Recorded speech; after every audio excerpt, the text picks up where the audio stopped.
Well, well, well, here we finally are. This is Let's Talk About Myths, baby, and I am your host, Liv, here with the final reading of Ovid's Metamorphoses. This has been an utterly wild ride, and honestly, I am in awe that it has taken so long to get through the whole thing. I know it's my own fault. At the beginning, we were doing them in 2 episodes, and then it was so much smarter to do them in 1 episode, and oh my gosh. In any case, we are at the end of Ovid. Wow. When I first started doing these readings, it was entirely on a whim, and frankly, it was just something to pass the time, like during the very beginning of COVID, like when I briefly was not working my old regular job and just kind of bored and looking for more things to do with the podcast. Like, I just started reading Homer's Iliad, because why not? And the rest is some kind of history of me sharing with you all some of the most beautiful and fascinating ancient sources from Greece and sometimes Rome, because, you know, sometimes they were cool. It's one of my favorite things to record, even if I try to limit them to just like once or twice a month. But I'm honestly just so thrilled that you all enjoy these episodes. Like, I hear from you now and then of just like how nice it is to hear that. It's like a chill thing to listen to. You get to listen to this ancient source.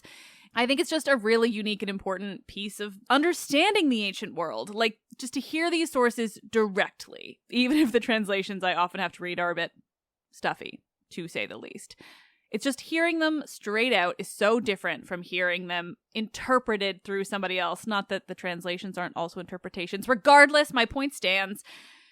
But, well, like, here we are, finally, about to dive into the final book of Ovid's Metamorphoses, where, frankly, things get even weirder and very Roman and, like, oddly historical, or probably more like pseudo-historical, because I'm pretty sure Julius Caesar is a god of some kind. But we started this, and we're going to finish it. Now, for all this bit does also devolve into some, like, weird Romanness, we get this enormous section that is about Pythagoras, ostensibly. I don't know enough of the real Pythagoras, and I don't believe most of this. It is still Ovid, like 600 years later. But the name Pythagoras isn't given, but it's wild. There's a lot about vegetarianism, seems chill. Then there's a lot of absolutely hilarious stuff. Anyway, I think you're going to love it, actually. I was worried that this would be too much Rome, but gods, this bit is weird.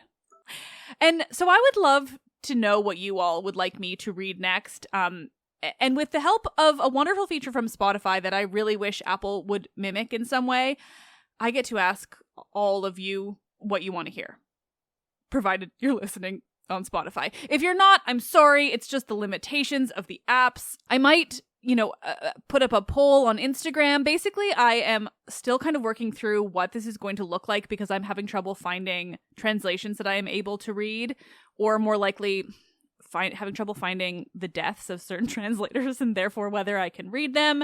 It's a whole thing. I'm working on it. At the end of the episode, though, you will get some more information about what exactly I want from you via the Spotify ability. Hopefully, it's nice and detailed.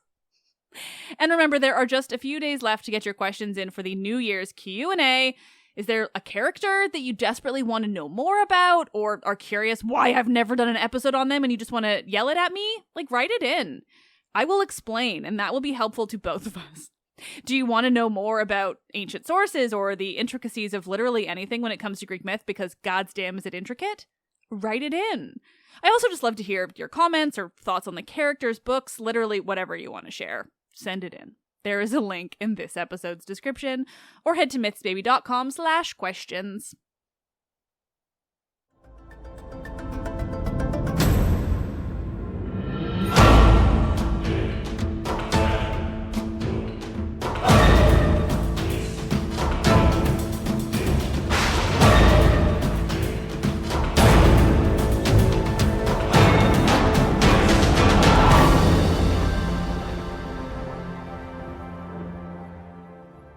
This is Ovid's Metamorphoses, translated by Brooks Moore, Book 15.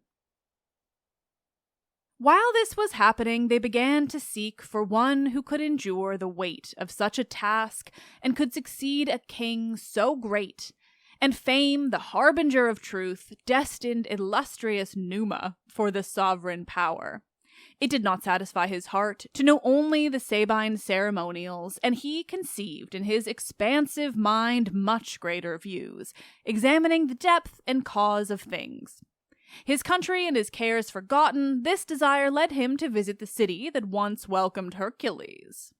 Numa desired to know what founder built a Grecian city on Italian shores. One of the old inhabitants, who was well acquainted with past history, replied, "Rich in Iberian herds, the son of Jove turned from the ocean, and with favoring wind, it said he landed on Lacinian shores. And while the herd strayed in the tender grass, he visited the house, the friendly home of far-famed Croton. There he rested from his arduous labors.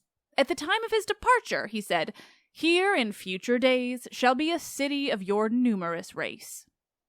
The passing years have proved the promise true, for Miscellus, choosing that site, marked out a city's walls. Argive Alamon's son, of all the men in his generation, he was most acceptable to the heavenly gods. Bending over him once at dawn, while he was overwhelmed with drowsiness of sleep, the huge club-bearer, Hercules, addressed him thus. 'Come now, desert your native shores, go quickly to the pebbly, flowing stream of distant Isar.' And he threatened ill and fearful words unless he should obey. Sleep and the god departed instantly. Alamon's son, arising from his couch, pondered his recent vision thoughtfully, with his conclusions at cross purposes. The god commanded him to quit that land, and the laws forbade departure, threatening death to all who sought to leave their native land. The brilliant sun had hidden in the sea his shining head, and darkest night had then put forth her starry face, and at that time it seemed as if the same god, Hercules, was present and repeating his commands, threatening still more and graver penalties if he should fail to obey. Now, sore afraid, he set about to move his household gods to a new settlement, but rumors then followed him through the city, and he was accused of holding statutes in contempt. The accusation hardly had been made when his offense was evidently proved, even without a witness.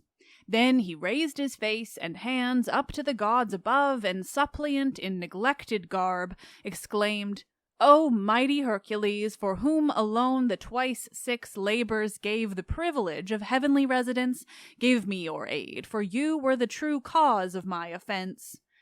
It was an ancient custom of that land to vote with chosen pebbles, white and black. The white absolved, the black condemned the man, and so that day the fateful votes were given. All cast into the cruel urn were black. Soon as that urn inverted poured forth all the pebbles to be counted, every one was changed completely from its black to white, and so the vote adjudged him innocent.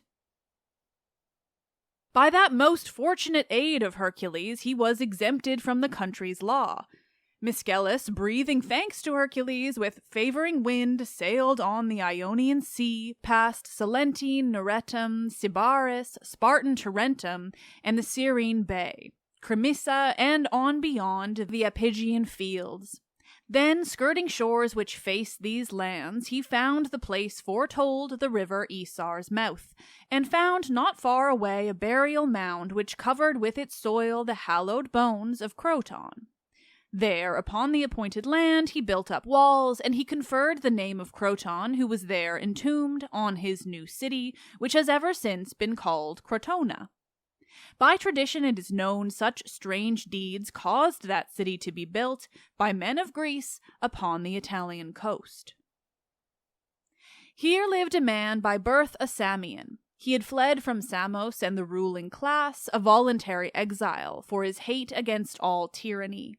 He had the gift of holding mental converse with the gods, who live far distant in the height of heaven, and all that nature has denied to man and human vision he reviewed with eyes of his enlightened soul. And when he had examined all things in his careful mind with watchful study, he released his thoughts to knowledge of the public. He would speak to crowds of people, silent and amazed, while he revealed to them the origin of this vast universe, the cause of things, what is nature, what a god, whence came the snow, the cause of lightning, Was it Jupiter, or did the winds that thundered when the cloud was rent asunder cause the lightning flash?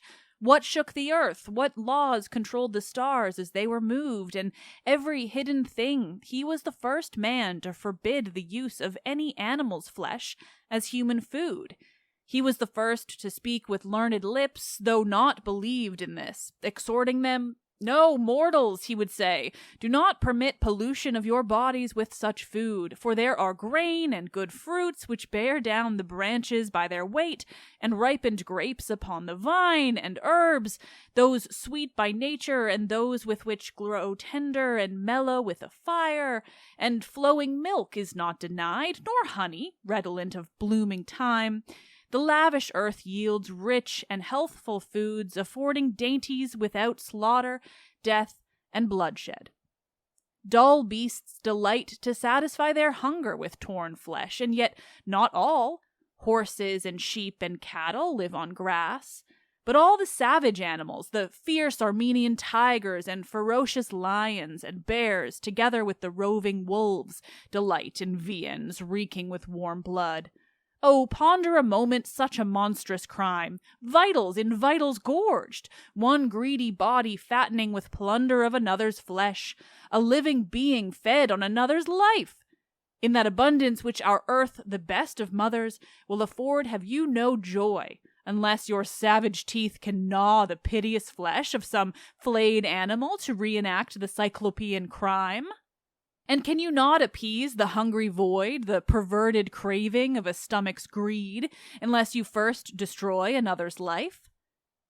That age of old time, which is given the name golden, was so blessed in fruit of trees and in the good herbs which the earth produced that it never would pollute the mouth with blood. The birds then safely moved their wings in air, the timid hares would wander in the fields with no fear, and their own credulity had not suspended fishes from the hook. All life was safe from treacherous wiles, fearing no injury, a peaceful world. After that time, some one of ill advice, it does not matter who it might have been, envied the ways of lions, and gulped into his greedy paunch stuff from a carcass vile. He opened the foul paths of wickedness. It may be that in killing beasts of prey, our steel was for the first time warmed with blood, and that could be defended, for I hold that predatory creatures which attempt destruction of mankind are put to death without evasion of the sacred laws. But, though with justice they are put to death, that cannot be a cause for eating them. This wickedness went further, and the sow was thought to have deserved death as the first of victims, for with her long turned-up snout she spoiled the good hope of a harvest year. The ravenous goat that gnawed on a sprouting vine was led for slaughter to the altar fires of angry Bacchus. It was their own fault that surely caused their ruin of those two. But why have sheep deserved sad destiny? Harmless and useful for the good of man, with nectar in full udders. Their soft wool affords the warmest coverings for our use. Their life and not their death would help us more. Why have the oxen of the field deserved a sad end, innocent without deceit and harmless without guile, born to endure hard labor? Without gratitude is he, unworthy of the gift of harvest fields, who, after he relieved his worker from weight of the curving plough, would butcher him, could sever with an axe that toil-worn neck, by which so often with hard work the ground has been turned up, so many harvests reared. For some, even crimes like these are not enough. They have imputed to the gods themselves abomination. They believe a god in heaven above rejoices at the death of a laborious ox. A victim free of blemish and most beautiful in form, perfection brings destruction, is adorned with garlands and with gilded horns before the altar. In his ignorance he hears one praying, and he sees the very grain he labored to produce, fixed on his head between the horns, and felled. He stains with blood the knife which just before he may have seen reflected in clear water. Instantly they snatch out entrails from his throbbing form and seek in them intentions of the gods. Then in your lust for a forbidden food you will presume to batten on his flesh. O race of mortals, do not eat such food. give your attention to my serious words, and when you next present the slaughtered flesh of oxen to your palates, know and feel that you gnaw on your fellow tillers of the soil. And since a god impels me to speak out, I will obey the god who urges me, and will disclose to you the heavens above, and I will even reveal the oracles of the divine will. I will sing to you of things most wonderful, which never were investigated by the intellects of ancient times, and things which have been long concealed from man. In fancy I delight to float among the stars, or take my stand on mighty Atlas's shoulders, and to look afar down on men wandering here and there, afraid in life, yet dreading unknown death, and in these words exhort them and reveal the sequence of events ordained by fate. O sad humanity, why do you fear alarms of icy death, afraid of sticks, fearful of moving shadows and empty names, of subjects harped on by the poet's tales, the fabled perils of a fancied life? Whether the funeral pile consumes your flesh with hot flames, or old age dissolves it with a gradual wasting power, be well assured the body cannot meet with further ill, and souls are all exempt from power of death. When they have left their first corporeal home, they always find and live in newer homes. I can declare, for I remember well, that in the days of the great Trojan War, I was Euphorbus, son of Panthus. In my opposing breast was planted then the heavy spear point of the younger son of Atreus. Not long past, I recognized the shield, once burden of my left arm, where it hung in Juno's temple at ancient Argos, the realm of Abas. Everything must change, but nothing perishes. The moving soul may wander, coming from that spot to this, from this to that, in changed possession live in any limbs whatever. It may pass from beasts to human bodies, and again to those of beasts. The soul will never die in the long lapse of time. As pliant wax is molded to new forms and does not stay as it has been, nor keep the self-same form, yet is the self-same wax. Be well assured the soul is always the same spirit, though it passes into different forms. Therefore, that natural love may not be vanquished by unnatural craving of the appetite, I warn you, stop expelling kindred souls by deeds abhorrent as cold murder. Let not blood be nourished with its kindred blood.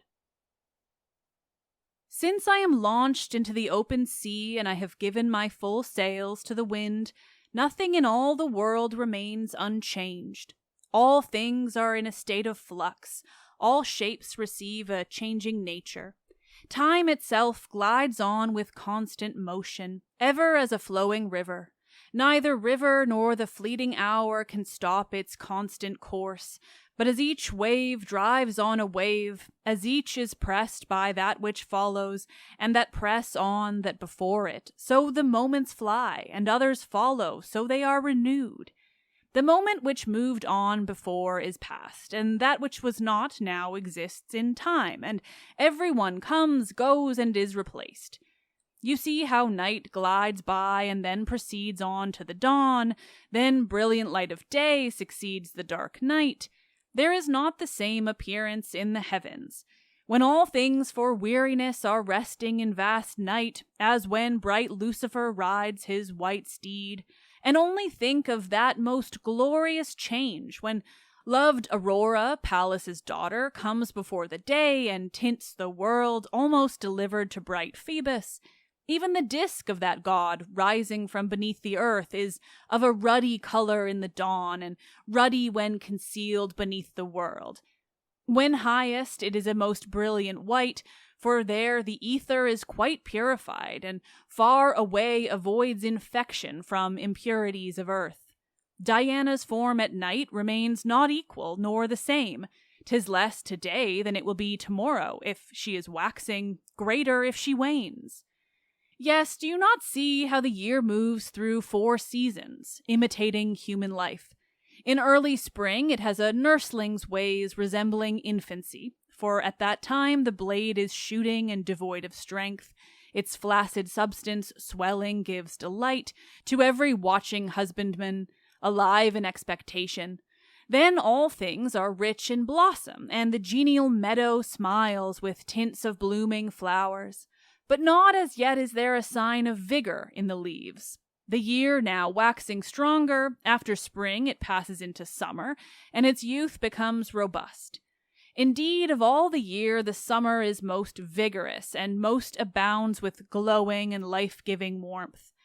Autumn then follows, and the vim of life removed, that ripe and mellow time succeeds between youth and old age, and a few white hairs are sprinkled here and there upon his brow. Then aged winter with his tremulous step follows, repulsive, strips of graceful locks or white with those he has retained so long. Our bodies also always change unceasingly. We are not now what we were yesterday, or we shall be tomorrow. And there was a time when we were only seeds of man, mere hopes that lived within a mother's womb. But nature changed us with her skillful touch, determined that our bodies should not be held in such narrow room. Below the entrails in our distended parent, and in time she brought us forth into the vacant air. Brought into light, the helpless infant lies. Then on all fours he lifts his body up, feeling his way like any young wild beast, and then by slow degrees he stands upright, weak-kneed and trembling, steadied by support of some convenient prop. And soon more strong and swift he passes through the hours of youth, and when the years of middle age are past, slides down the steep path of declining age. This undermines him and destroys the strength of former years. And Milon, now grow old, weeps when he sees his arms, which once were firm with muscles big as those of Hercules, hang flabby at his side, and Helen weeps when in the glass she sees her wrinkled face, and wonders why two heroes fell in love and carried her away. O time, devourer of all things, and envious age, together you destroy all that exists, and slowly gnawing, bring on lingering death. Yes, even things which we call elements do not endure. Now listen well to me, and I will show the ways in which they change. The everlasting universe contains 4 elemental parts, and 2 of these are heavy, earth and water, and are borne downwards by weight. The other 2, devoid of weight, are air, and even lighter, fire.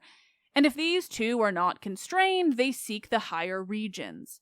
These 4 elements, though far apart in space, are all derived from one another. Earth dissolves as flowing water, water, thinned still more, departs as wind and air, and the light air, still losing weight, sparkles on high as fire. But they return along their former way. The fire, assuming weight, is changed to air, and then, more dense, that air is changed again to water, and that water, still more dense, compacts itself again as primal earth.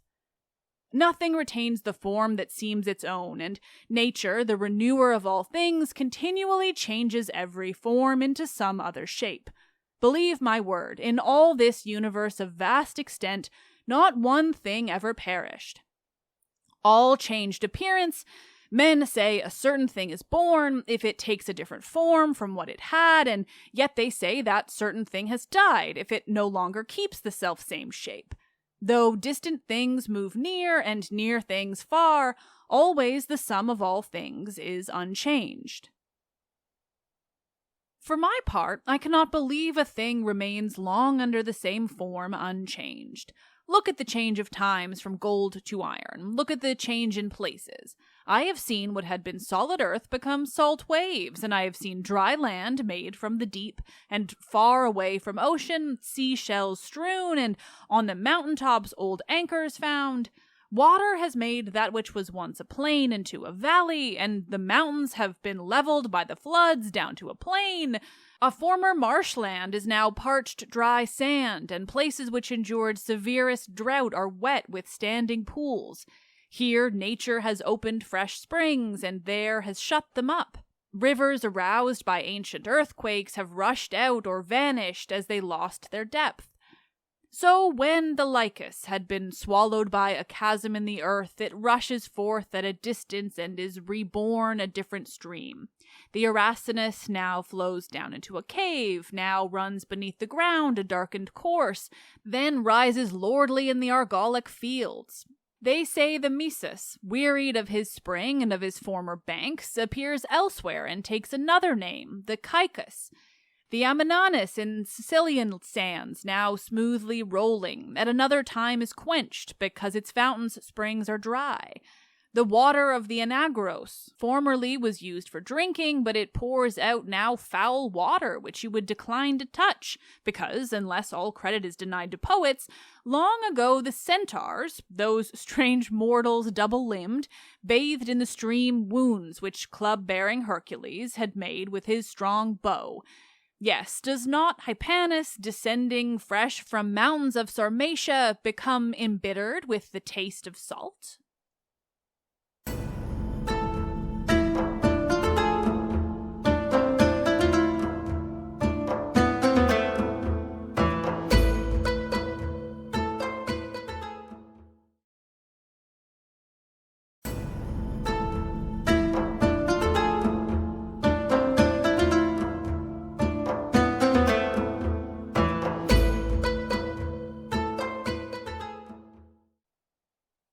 Antissa, Pharos, and Phoenician Tyre were once surrounded by the wavy sea. They are not islands now. Long years ago, Leucas was mainland, if we can believe what the old-timers there will tell, but now the waves sweep round it.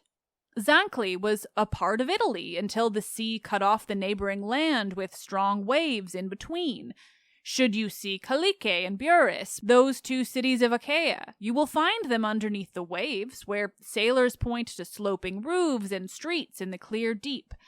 Near Pythian Treason, a steep, high hill, quite bare of trees, was once a level plain, but now is a hill, for, dreadful even to tell, the raging power of winds, long pent in deep, dark caverns, tried to find a proper vent, long struggling to attain free sky.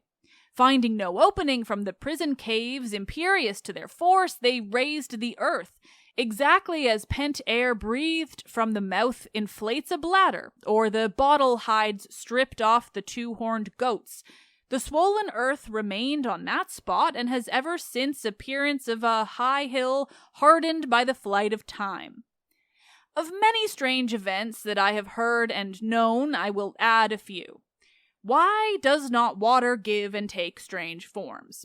Your wave, O horned Ammon, will turn cold at midday, but is always mild and warm at sunrise and at sunset.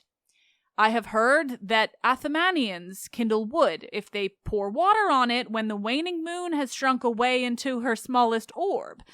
The people of Ciconia have a stream which turns the drinker's entrails into stone, which changes into marble all it raves. The Achaean Crathis and the Sybaris, which flow not far from here, will turn the hair to something like clear amber or bright gold. What is more wonderful? There are some waters which change not only bodies, but the minds. Who has no knowledge of the Salmacus and of its ill-famed waves? Who has not heard of the lakes of Ethiopia, how those who drink of them go raving mad or fall in a deep sleep, most wonderful in heaviness? Whoever quenches thirst from the clitorian spring will hate all wine and soberly secure great pleasure from pure water. Either that spring has a power the opposite of wine heat, or perhaps, as natives tell us, after the famed son of Emethion, by his charms and herbs, delivered from their base insanity the stricken Protides, he threw the rest of his mind-healing herbs into the spring, where hatred of all wine has since remained. Unlike in nature flows another stream of the country called Lyncestius. Everyone who drinks of it, even with most temperate care, will reel as if he had drunk unmixed wine. In Arcadia is a place called Phenios by men of old, which is mistrusted for the twofold nature of its waters. Stand in dread of them at night. If drunk at night, they harm you, but in daytime they will do no harm at all. So lakes and rivers have now this, now that effect. Ortygia once moved like a ship that drifts among the waves. Now it is fixed. The Argo was in dread of the Symplegades, which moved apart with waves in rushing. Now immovable they stand, resisting the attack of winds. Etna, which burns with sulfur furnaces, will not be always concentrated fire, nor was it always fiery. If the earth is like an animal and is alive and breathes out flame at many openings, then it can change these many passages used for its breathing, and when it is moved, may close these caverns as it opens up some others. Or if rushing winds are penned in deepest caverns, and they drive great stones against the rock, and substances which have the properties of flame and fire are made by those concussions, when the winds are calmed, the caverns will, of course, be cool again. Or if some black bitumen catches fire, or yellow sulfur burns with little smoke, then surely when the ground no longer gives such food and oily nutriment for flames, and they in time have ravined all their store, their greedy nature soon will pine with death. It will not bear such famine, but depart, and when deserted, will desert the place. 'Tis said that the Hyperboreans of Pallene can cover all their bodies with light plumes by plunging 9 times in Minerva's marsh. But I cannot believe another tale, that Scythian women get a like result by having poison sprinkled on their limbs. If we give any credit to the things proved by experience, we can surely know whatever bodies are decayed by time or by dissolving heat are by such means changed into tiny animals. Come now, bury choice bullocks killed for sacrifice, and it is well known by experience that the flower-gathering bees are so produced, miraculous, from entrails putrefied. These, like the faithful animals from which they were produced, inhabit the green fields, delight in toil, and labor for reward. The warlike steed, when buried in the ground, is a known source of hornets. If you cut the bending claws off from the seashore crab and bury the remainder in the earth, a scorpion will come forth from the dead crab buried there, threatening with its crooked tail. The worms, which cover leaves with their white threads, a thing observable by husbandmen, will change themselves to funeral butterflies. Mud holds the seeds that generate green frogs, at first producing tadpoles with no feet, and soon it gives them legs adapted for their swimming, and so they may be as well adapted to good leaping. Their hind legs are longer than the forelegs.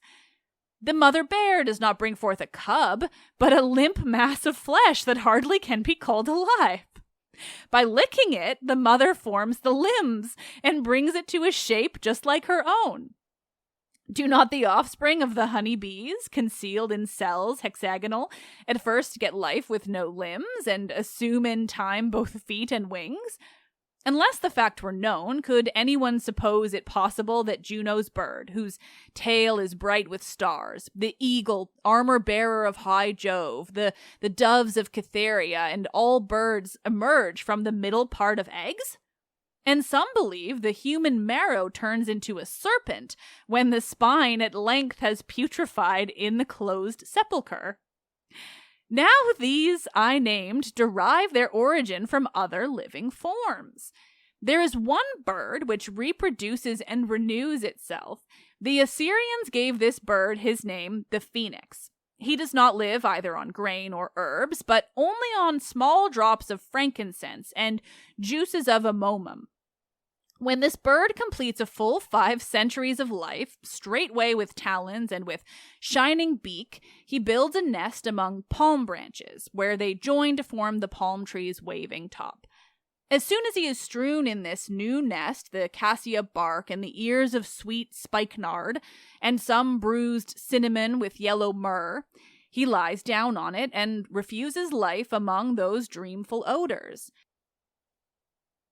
And they say that from the body of the dying bird is reproduced a little phoenix, which is destined to live just as many years.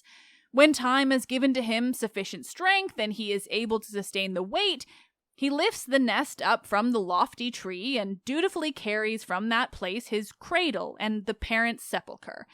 As soon as he has reached through yielding air the city of Hyperion, he will lay the burden just before the sacred doors within the temple of Hyperion.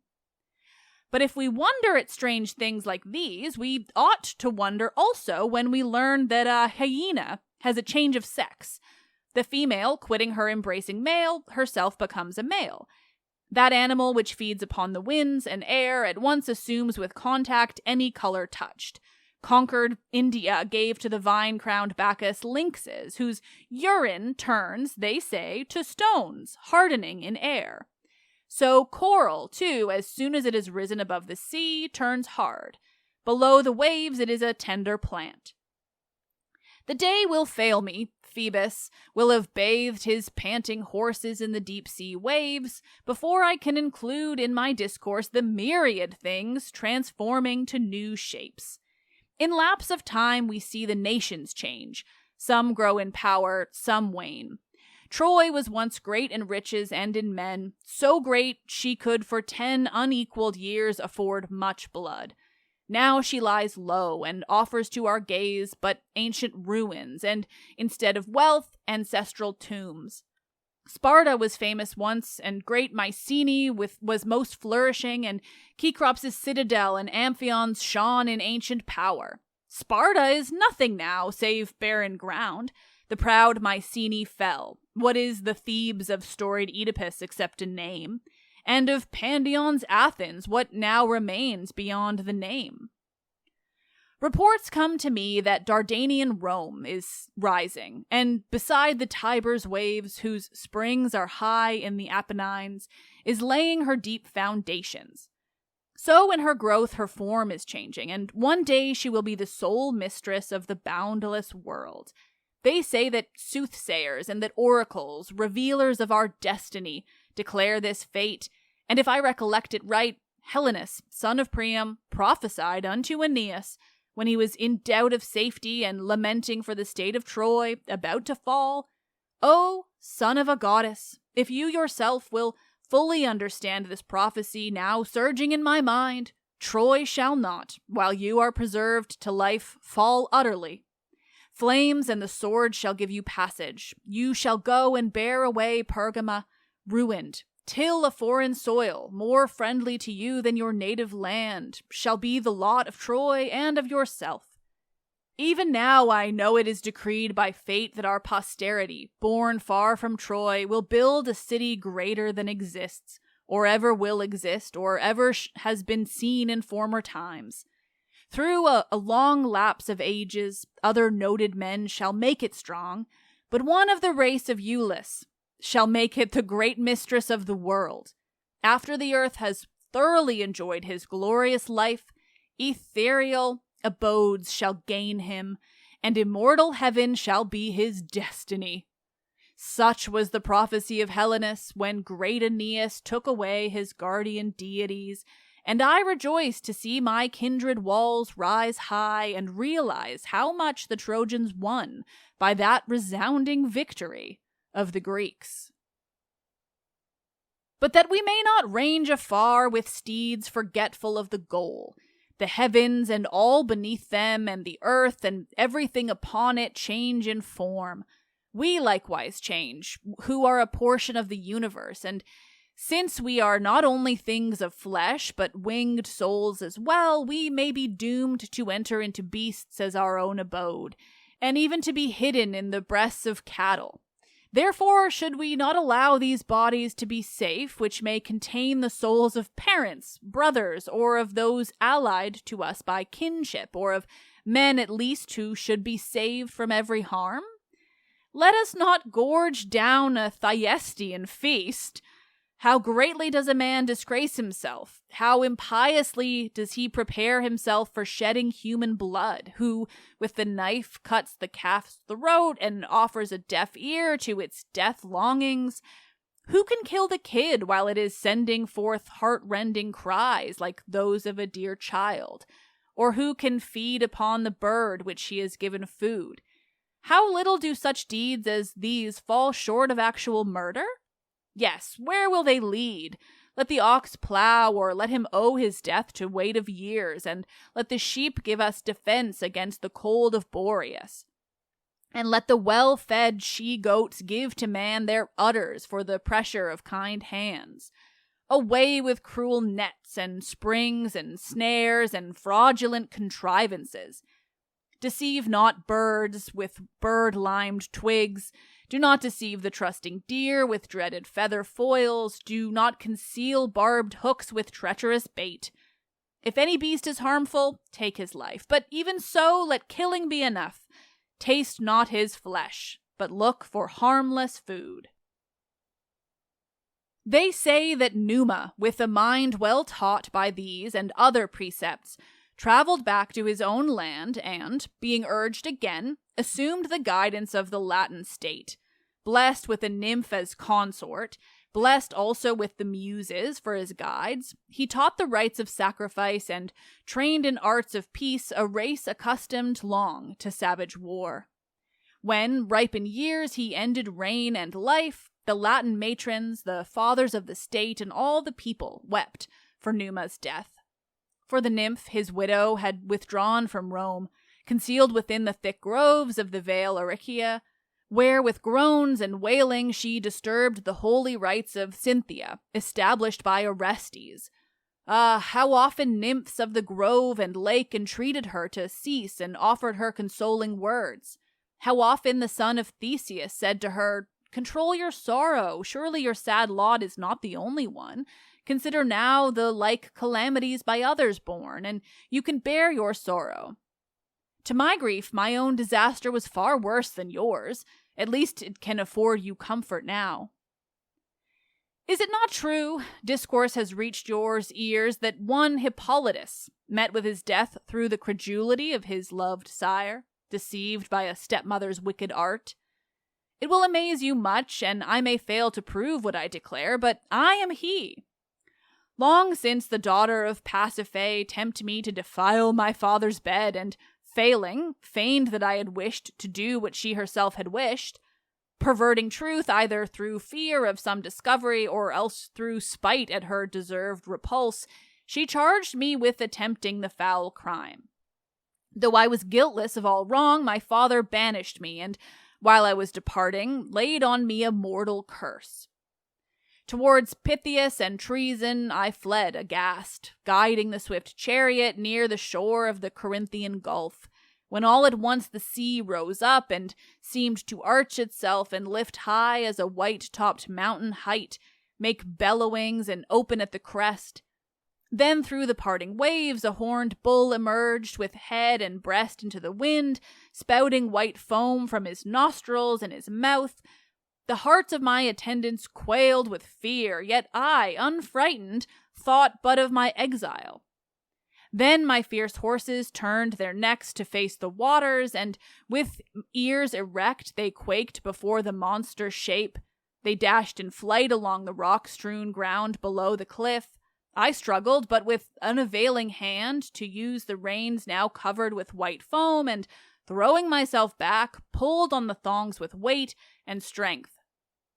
Such effort might have checked the madness of my steeds had not a wheel, striking the hub on a projecting stump, been shattered and hurled in fragments from the axle. I was thrown forward from my chariot and with the reins entwined about my legs. My palpitating entrails could be seen dragged on, my sinews fastened on a stump. My torn legs followed, but a part remained behind me, caught by various snags. The breaking bones gave out a crackling noise. My tortured spirit soon had fled away. No part of the torn body could be known. All that was left was only one crushed wound. How dare you, nymph, compare your ills to my disaster? I saw the lower world deprived of light, and I have bathed my flesh, so tortured, in the waves of Phlegethon. Life could not have been given to me, but through the remedies Apollo's son applied to me.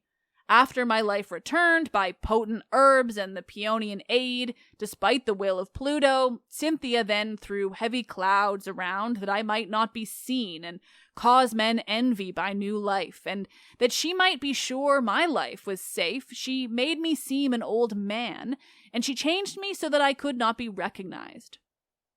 A long time she debated whether she would give me Crete or Delos as my home.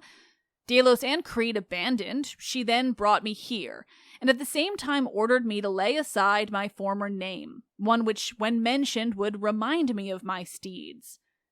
She said to me, "You were Hippolytus, but now instead you shall be Virbius. And from that time I have inhabited this grove, and as one of the lesser gods I live concealed and numbered in her train."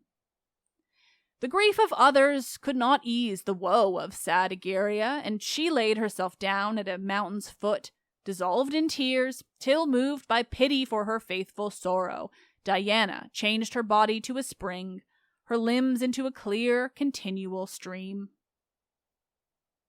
This wonderful event surprised the nymphs and filled Hippolytus with wonder, just as great as when the Etrurian plowman saw a fate-revealing clod move of its own accord among the fields, while not a hand was touching it, till finally it took human form, without the quality of clodded earth, and opened its new mouth and spoke, revealing future destinies. The natives called him Tagis. He was the first who taught Etrurians to foretell events.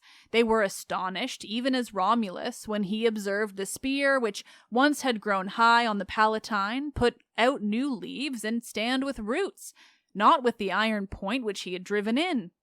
Not as a spear it then stood there, but as a rooted tree with limber twigs for many to admire while resting under the surprising shade. Or as when Kippis first observed his horns in the clear stream, he truly saw them there. Believing he had seen a falsity, he often touched his forehead with his hand, and so returning, touched the thing he saw. Assured at last that he could trust his eyes, he stood entranced, as if he had returned victorious from the conquest of his foes, and raising eyes and hands towards heaven, he cried, "You gods above, whatever is foretold by this great prodigy, if it means good, then let it be auspicious to my land and to the inhabitants of the Quirinus. If ill, let that misfortune fall on me." He made an offering at new altars, built of grassy, thick, green turf with fragrant fires, presenting wine in bowls, and he took note of panting entrails from new slaughtered sheep, to learn the meaning of the event for him.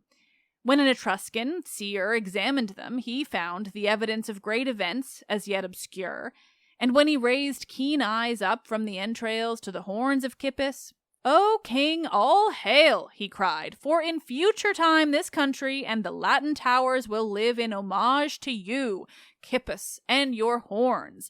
But you must promptly put aside delay, hasten to enter the wide-open gates, the fates command you. Once received within the city, you shall be its chosen king, and safely shall enjoy a lasting reign." Kippis retreated, and he turned his grave eyes from the city's walls and said, oh far away the righteous gods should drive such omens from me. Better it would be that I should pass my life in exile than be seen a king throned in the capital." Such words he spoke, and forthwith he convoked the people and the grave and honored senate. But first he veiled his horns with laurel, which betokens peace. Then, standing on a mound raised by the valiant troops, he made a prayer after the ancient mode, and then he said, "There is one here who will be a king. If you do not expel him from your city, I will show him to you surely by a sign, although I will not tell his name. He wears horns on his head. The augur prophesies that if he enters this your city, he will give you laws as if you were his slaves. He might have forced his way within your gates, for they stand open, but I have hindered him, although nobody is to see him so close as I myself. Good Romans, then forbid your city to this man, or, if you find that he deserves still worse, then bind him fast with heavy fetters, or else end your fears by knowledge of the destined tyrant's death." As murmurs which arise among the groves of pine trees thick above us, when the fierce east wind is whistling in them, or as sound produced by breaking waves, when it is heard afar off, such the noise made by the crowd. But in that angry stirring of the throng, one cry could be distinguished. "Which is he?" And they examined the foreheads, and they sought predicted horns. Kippis then spoke again. "The man whom you demand," he said, "is here." And fearless of the people, he threw back the chaplet from his forehead, and so that all could see his temples plainly, wonderful for their 2 horns. All then turned down their eyes and uttered groans, and, was it possible? They looked unwillingly upon that head famed for its merit. They could not permit him to remain there long, deprived of honors, and they placed upon his head the festive chaplet. And the Senate gave you, Kippis, since you never more must come within the walls, a proof of their esteem. So much land as your oxen and their plough could circle round from dawn to setting sun. Moreover, they engraved the shapely horns on the bronze pillars of the city gate, which for long ages kept his name revered.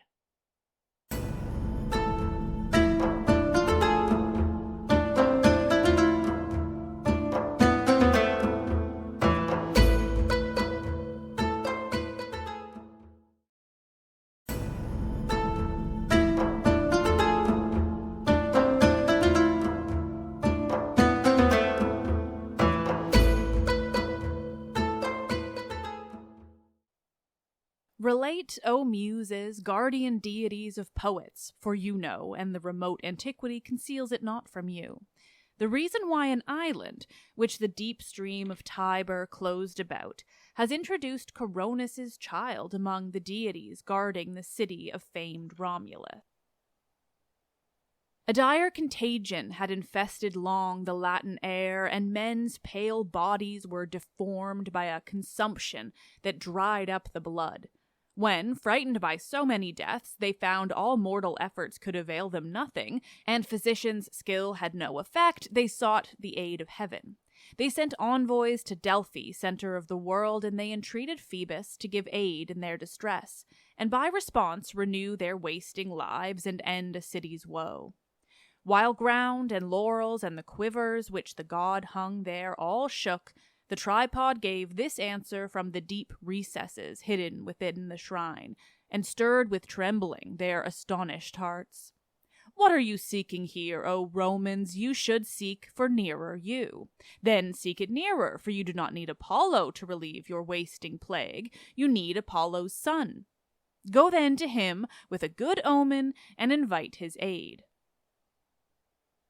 After the prudent Senate had received Phoebus Apollo's words, they took much pains to learn what town the son of Phoebus might inhabit. They dispatched ambassadors under full sail to the coast of Epidaurus. When the curved ships had touched the shore, these men in haste went to the Grecian elders there and prayed that Rome might have the deity whose presence would drive out the mortal ill from their Ausonian nation, for they knew response, unerring, had directed them.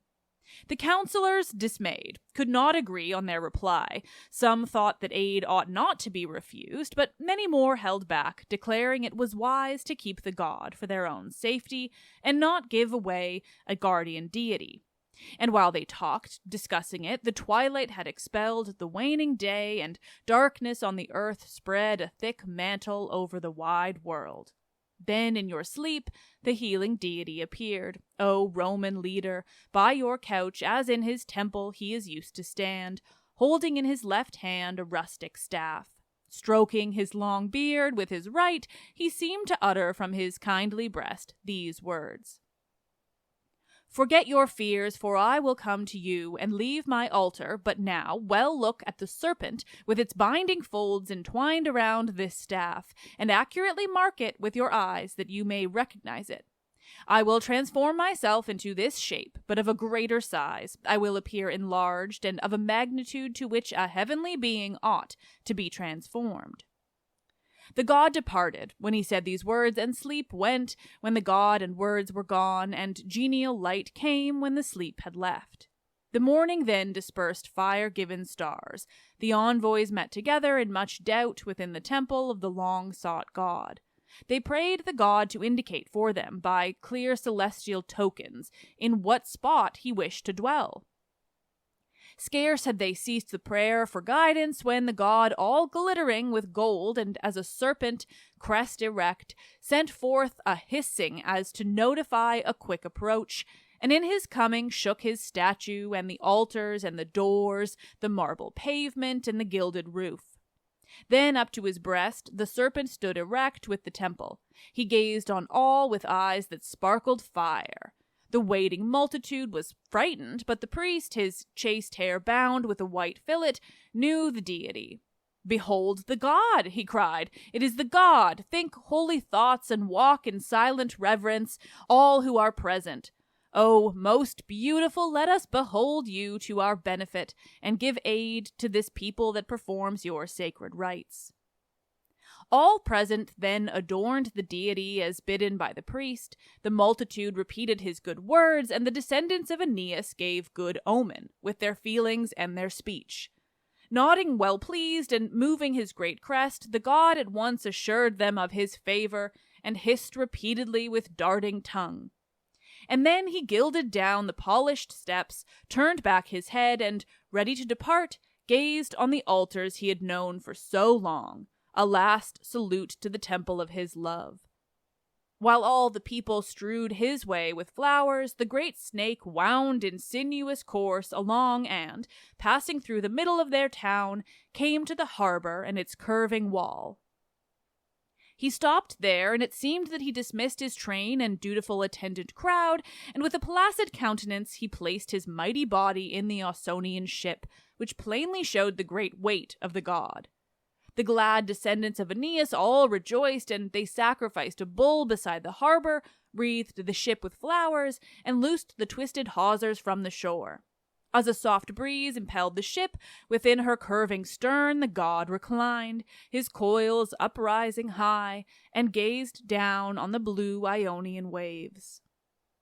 So, wafted by the favoring winds, they came in 6 days to the shores of Italy.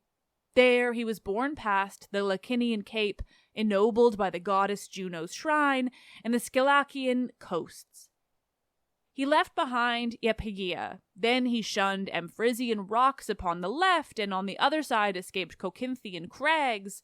He passed nearby Rumecium and Caulon and Nericia, crossed the Sicilian sea, went through the strait, sailed by Pelorus and the island home of Aeolus and the copper mines of Temesa. He turned then towards Leucosia and toward mild Paestum, famous for the rose. He coasted by Capreae and around Minerva's promontory and the hills ennobled with Sorrentine vines, from there to Herculaneum and to Stabiae, and then Parthenope built for soft ease. He sailed near the Cumaean Sibyl's temple. He passed the warm springs and Liternum where the mastic trees grow, and the river called Vulturnus, where thick sand whirls in the stream, over to Sinuessa's snow-white doves, and then to Antium and its rocky coast. When all the sails full spread, the ship came in the harbor there, for now the seas grew rough. The god uncoiled his folds, and, gliding out with sinuous curves and all his mighty length, entered the temple of his parent, where it skirts that yellow shore. But when the sea was calm again, the Epidaurian god, departing from his father's shrine, where he a while had shared the sacred residence reared to a kindred deity, furrowed the sandy shore with weight of crackling scales. Again he climbed into the lofty stern, and near the rudder laid his head at rest. There he remained until the vessel passed by Castrum and Lavinium's sacred homes to where the Tiber flows into the sea. There all the people of Rome came rushing out, mothers and fathers, and even those who tend your sacred fire, O Trojan goddess Vesta, and joyous shouted welcome to the god. Wherever the swift ship steered through the tide, they built up many altars in a line, so that perfuming frankincense with smoke crackled along the banks on either hand, and victims made the keen knives hot with blood. The serpent deity had entered Rome, the world's new capital, and, lifting up his head above the summit of the mast, looked far and near for a congenial home. The river there, dividing, flows about a place known as the island. On both sides an equal stream glides past dry middle ground. And here the serpent child of Phoebus left the Roman ship, took his own heavenly form, and brought the morning city health once more. Apollo's son came to us from abroad, but Caesar is a god in his own land. The first in war and peace he rose by wars, which closed in triumph, and by civic deeds to glory quickly won. And even more his offspring's love exalted him as a heavenly sign and brightly flaming star. Of all the achievements of great Julius Caesar, not one is more ennobling to his fame than being father of his glorious son. Was it more glorious for him to subdue the Britons, guarded by their sheltering sea, or lead his fleet victorious up the stream, seven-mouthed of the papyrus-hearing Nile, to bring beneath the Roman people's rule rebel Numidia, Libyan Juba, and strong Pontus, proud of Mithridates' fame, to have some triumphs and deserve far more than to be the father of so great a man, with whom as a ruler of the human race? O gods, you bless us past all reckoning? And, lest that son should come from mortal seed, Julius Caesar must change and be a god. When the golden mother of Aeneas was aware of this and saw a grievous end plotted against her high priest, saw the armed conspiracy preparing for his death, with pallid face she met each god and said, "Look with what might this plot prepares itself against my cause, with how much guile it dooms the head which is the last that I have left from old-time Iulus, prince and heir of Troy. Shall I alone be harassed through all time by fear well-grounded? First, the son of Tydeus must wound me with his Caledonian spear, and then I tremble at the tottering walls of ill-defended Troy. I watch my son, driven in so long wanderings, tossed upon the sea, descending to the realm of silent shades, and waging war with Turnus. Or, if I should speak the truth, with Juno. Why do I recall disasters of my race from long ago? The present dread forbids my looking back at ills now past. See how the wicked swords are whetted for the crime. Forbid it now, I pray you, and prevent the deed. Let not the priest's warm blood quench vestal fires." Such words as these, full of her anxious thoughts, Venus proclaimed through all the heavens. In vain. The gods were moved, and, since they could not break the ancient sisters' iron decree, they gave instead clear portents of approaching woe. It is declared, resounding arms heard from the black clouds, and unearthly trumpet blasts, and clarions heard through all the highest heavens, forewarned men of the crime. The sad sun's face gave to the frightened world a livid light, and in the night-time torches seemed to burn amid the stars, and often drops of blood fell in rain showers. Then Lucifer shone blue with all his visage stained by darksome rust. The chariot of the moon was sprinkled with red blood. The Stygian owl gave to the world ill omens. In 1,000 places tears were shed by the ivory statues. Dirges, too, are said to have been heard, and threatening words by unknown speakers in the sacred groves. No victim gave an omen of good life. The fibers showed great tumults imminent. The liver's cut-off edge was found among the entrails. In the forum, it is said, and round men's homes and temples of the gods, dogs howled all through the night, and silent shades wandered abroad, and earthquakes shook the city. But portents of the gods could not avert the plots of men, and stay approaching fate. Into a temple naked swords were brought, into the Senate house. No other place in all our city was considered fit for perpetrating such a dreadful crime. With both hands Cytherea beat her breast, and in a cloud she strove to hide the last of great Aeneas's line, as in times past she had hid Paris from fierce Menelaus, Aeneas from the blade of Diomedes. But Jove, her father, cautioned her and said, "Do you, my daughter, without aid alone attempt to change the fixed decrees of fate? Unaided, you may enter the abode of the three sisters, and can witness there a register of deeds the future brings. These, wrought of brass and solid iron with vast labor, are unchangeable throughout all eternity, and have no weakening fears of thunder shocks from heaven, nor from the rage of lightnings. They are perfectly secure from all destruction. You will surely find the destinies of your descendants there, engraved in everlasting adamant. 'Tis certain I myself have read them there, and I with care have marked them in my mind. I will repeat them, so that you may have unerring knowledge of those future days. Venus, the man on whose behalf you are so anxious, already has completed his allotted time. The years are ended, which he owed to life on earth. You, with his son, who now as heir to his estate must bear the burden of that great government, will cause him, as a deity, to reach the heavens, and to be worshipped in the temples here. The valiant son will plan revenge on those who killed his father, and will have our aid in all his battles. The defeated walls of scarred Mutina, which he will besiege, shall sue for peace. Pharsalia's plain will dread his powers, and Macedonian Philippi be drenched with blood a second time. The name of one acclaimed as great shall be subdued in the Sicilian waves. Then Egypt's queen, wife of the Roman general Antony, shall fall, while vainly trusting in his word, while vainly threatening that our capital must be submissive to Canopus's power. Why should I mention all the barbarous lands and nations east and west by ocean's rim? Whatever habitable earth contains shall bow to him. The sea shall serve his will. With peace established all over the lands, he will then turn his mind to civil rule, and as a prudent legislator will enact wise laws.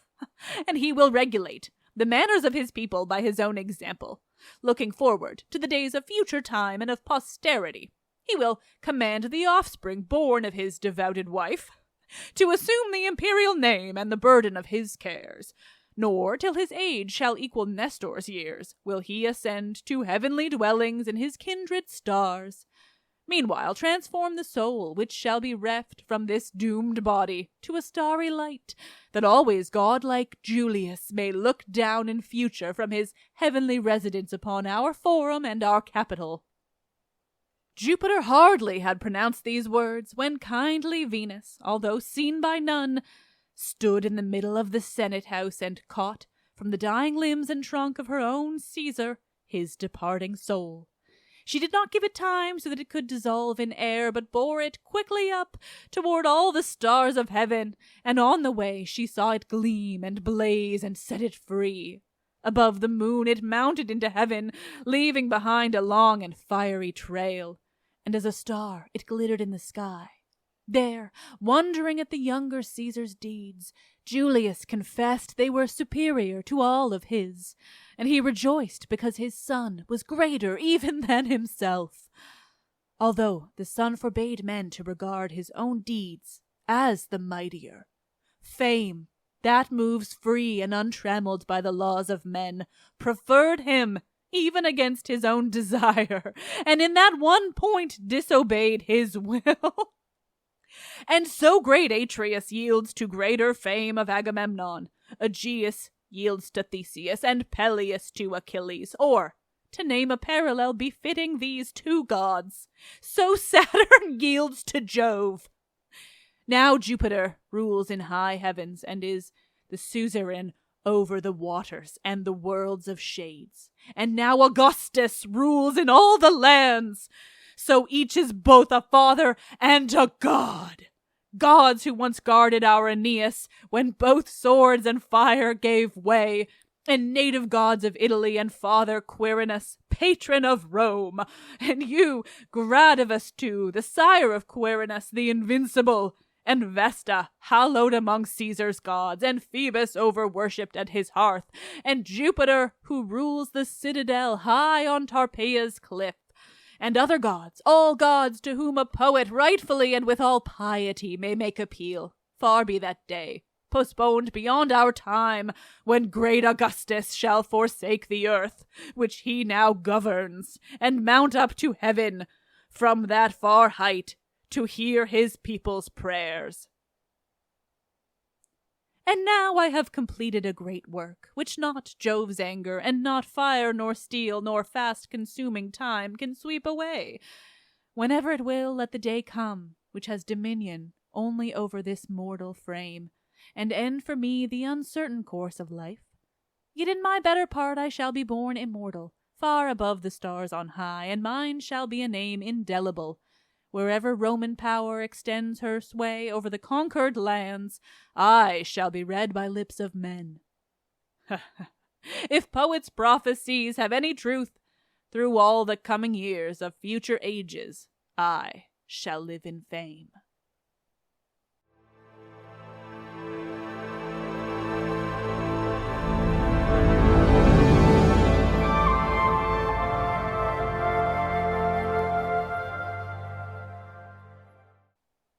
Oh, was I not prepared to read the ending like that, but it felt only right. I love that it's just like, Ovid's Metamorphoses is really just like a big book of Greek myths with just like a little touch of really overt Augustan propaganda there right at the end. I think there's a lot of debate about how Ovid felt about this, like whether he actually thought Augustus was a fucking tool. And I think this shows that he did. I think that sounds like a man who is writing nice things for the man who holds the cards and who can control everything about his life, but also thinks that that man is a fucking dweeb. And it had to be read as such. Augustus was a fucking dweeb. Oh my god, that was just truly enjoyable, actually, that propaganda. Just Rome as the world. Julius Caesar as a god. The idea of Augustus telling everyone not to treat him special, but they do it against his will because he's that great. Anyway, that was a true joy at the end there, actually. That was lovely. That was all of Ovid's Metamorphoses. What a fucking wild ride. That end. Oh my god, I'm never getting over that end. Whew. So, okay, remember, if you're listening on Spotify, I'm still trying to figure out how I'm going to do it, but vote in whatever I give you. Whatever I make happen. Basically, I'm looking for multiple options because I want you guys to pick from them. I only found 2 so far, but I'm hoping to find a third. But for now, next reading is going to just be a one-off, I believe, of Lycophron's Alexandra, because I don't have time to see what you guys want before that, but we'll do it whatever comes after that will be whatever you pick, hopefully. But Alexandra, aside from being my legal name, is a Hellenistic work that tells the stories from Troy and the war. It's really it begins with a prophecy by Cassandra, which I believe that name is interchangeable with Alexandra, hence the title. Also confusing, though, to call it Alexandra when we call her Cassandra. Odd stuff. Anyway, that'll be next, but after that, I would like to hear what you guys want. So the first option is Quintus Smyrnaeus' Fall of Troy. So this would be a really big series, probably 14 episodes. So, that's going to take a while. It's going to be kind of similar to Ovid, though the first huge number of books of Ovid we did read in 2 parts, so it would be a little bit quicker than that, thankfully. It is a very late Roman epic from around the 4th century CE, so few centuries after Ovid. It is basically our only surviving source for the events after the Iliad, though. The whole end of the Trojan War. It is presumably based on an ancient Greek version of the story, but we will never know for sure. Still, this is the source we have for, Achilles' fight with the Amazons, his death, the death of, a ton of other people in that war, and that old Trojan horse that we all hear so much about. So there's that option. And then there is Pseudo-Apollodorus' Library of Greek Mythology. This would only be, I think, 4 books. It would be just straight mythology. That is the source where I like to call it the TLDR of Greek mythology. Someone that wasn't me coined that, and I'm sorry, I forget who it was. It was years ago and on Twitter. But it's so true.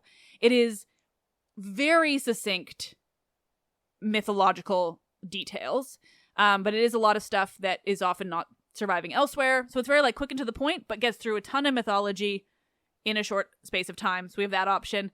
I can also read you the Plutarch's Life of Theseus, maybe. That would only be 1 episode, but it could be wild.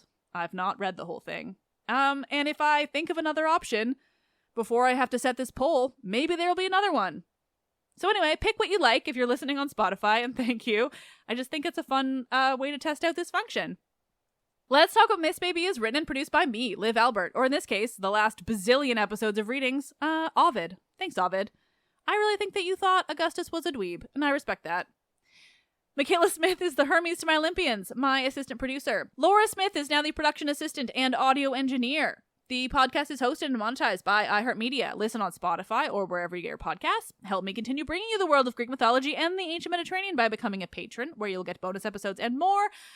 I have had to be, sadly, pretty inactive on that lately due to my entire life exploding around me amongst everything in the world that makes me want to cry, curl up in a ball, and just cry all the time. But there is probably 100 episodes of back bonus stuff for you to take a listen to if you want to sign up to the Patreon. And eventually, soon, I'll be back. Visit patreon.com/mythsbaby or click the link in this episode's description. I want to be clear about the Patreon. Maybe I should add to these end credits. I consider it you helping me with this free podcast. I try to provide as much bonus content as I can, and there is a lot that exists from the past, but I consider it helping me with the free podcast. I am not capable of providing you with a lot of bonuses, and so if you're looking for that, you don't look elsewhere. Thank you. That's not the great way to end it. I am losing my mind. Thank you all so much for listening. Reading Ovid has been an absolutely bananas bonkers wild ride, and I am so here for it and also excited to move on to something different. I am Liv, and I love this shit. Thank you, Ovid. You're a weird guy, and I respect it.